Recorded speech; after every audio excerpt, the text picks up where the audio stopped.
Bonjour, je te retrouve avec beaucoup de bonheur. Alors que nous approchons de la fin de l'année et nous ignorons ce que la prochaine nous réserve, il est important que toi et moi, nous trouvions le réconfort indispensable. Nous avons vu hier comment le peuple d'Israël devant la mer Rouge trouva la délivrance. Aujourd'hui, nous allons voir au livre d'Ésaïe, chapitre 43, les versets 1 à 5, la promesse faite par l'Éternel à son peuple. Prions. Notre Seigneur et notre Dieu, nous commençons une nouvelle journée. Nous ignorons ce qu'elle nous réserve, mais nous avons voulu réserver au début de cette journée le temps pour toi, Seigneur. Merci pour la parole. Merci pour ta présence. Que le Saint-Esprit nous dirige tout au long de cette lecture et que ta paix envahisse nos cœurs, nous t'en prions. Au nom de Jésus et pour ta gloire éternelle. Amen. Lisons dans Ésaïe 43, versets 1 à 5. Ainsi parle maintenant l'Éternel qui t'a créé, ô Jacob. Juste avant, je voudrais rappeler une chose, surtout pour les nouveaux. Moi, je lis au Jacob. Mais si tu te prénommes Roselène, tu dis Roselène. Si tu te prénommes Fabrice, tu dis Fabrice, etc. D'accord? Nous lisons Ésaïe 43, versets 1 à 5. Ainsi parle maintenant l'Éternel qui t'a créé, ô Jacob. Celui qui t'a formé, ô Israël. Ne crains rien, car je te rachète. Je t'appelle par ton nom, tu es à moi. Si tu traverses les eaux, je serai avec toi. Et les fleuves, ils ne te submergeront point. Si tu marches dans le feu, tu ne te brûleras pas. Et la flamme ne t'embrasera pas. Car je suis l'Éternel, ton Dieu, le Saint d'Israël, ton Sauveur. Je donne l'Égypte pour ta rançon, l'Éthiopie et Saba à ta place, parce que tu as du prix à mes yeux, parce que tu es honoré et que je t'aime. Je donne des hommes à ta place et des peuples pour ta vie. Ne crains rien, car je suis avec toi. Je ramène de l'Orient ta race, et je te rassemblerai de l'Occident. Magnifique. Ce texte, Paul et Silas le connaissaient.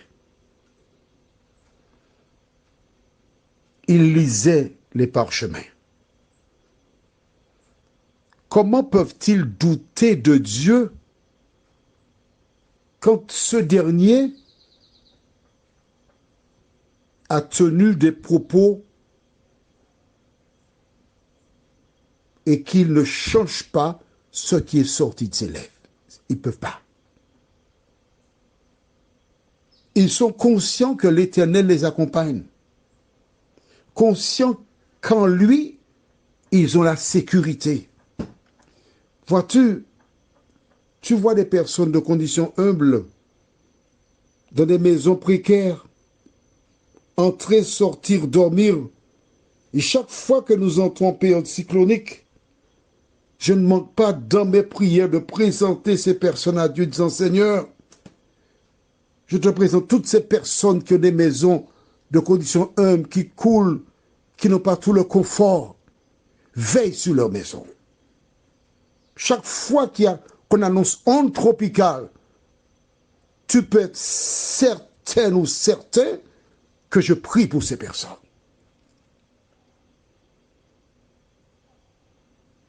Pourquoi? Parce que je sais que c'est Dieu seul qui peut leur venir en aide. Et je t'invite à partir d'aujourd'hui, dans tes prières, de penser à ces personnes. Je t'invite dans tes prières de penser à celles et ceux qui n'ont pas de quoi subvenir à leurs besoins alimentaires. Je t'invite à prier pour celles et ceux qui souffrent. Je t'invite à prier pour qu'elles se tournent vers Dieu, qu'elles connaissent la parole et qu'elles soient sauvées. Je t'invite à prier pour le retour de Jésus, car si Jésus était déjà revenu, nous n'aurions pas connu tant de déboires, tant de souffrances.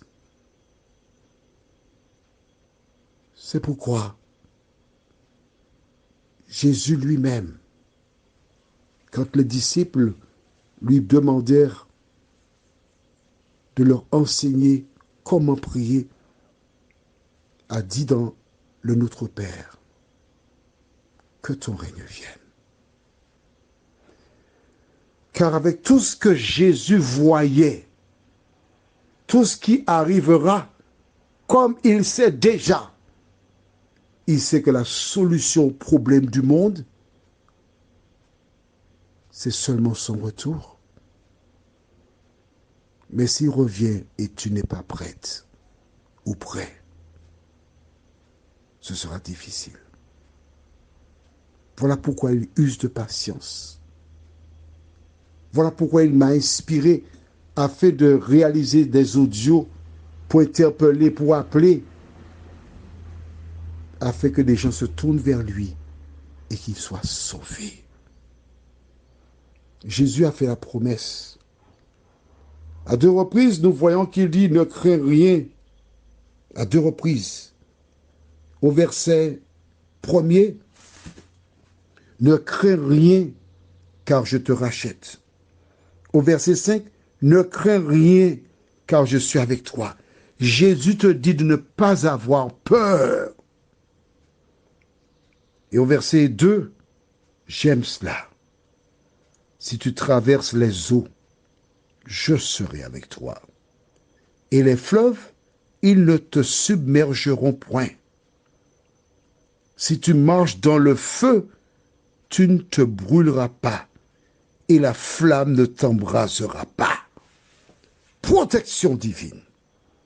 Paul et Silas les connaissaient. C'est pourquoi, au milieu des épreuves, ils s'appuyaient sur l'Éternel des armées. Qu'en est-il de toi? Prions. Seigneur, nous avons été habitués à vivre dans un contexte où il y a beaucoup de filons. Mais tout ce qui s'appelle filon file dans le temps. Les personnes qui nous faisaient des faveurs sont mortelles. Et le filon dont nous avons besoin, c'est la présence de Jésus dans nos vies et dans nos cœurs. Seigneur, merci pour toutes ces promesses. Paul et Silas arrivèrent en prison, mais ils avaient des garanties. Ils savaient que celui qui a fait ces promesses-là n'est pas un homme pour mentir, ni un fils d'homme pour se repentir. Alors ils s'appuyaient sur les promesses. Éternel, merci. Merci d'être là avec nous. Merci de nous garder. Merci de nous diriger. Alors que cette journée est là, Seigneur, nous ignorons ce qu'elle nous réserve, mais nous savons que tu nous aimes. Et tu agiras pour nous selon ta volonté. Merci de nous avoir entendus et exaucés, nous t'avons prié Au nom de Jésus et pour ta gloire éternelle. Amen. Je te souhaite une bonne journée et que l'Éternel continue de te faire du bien.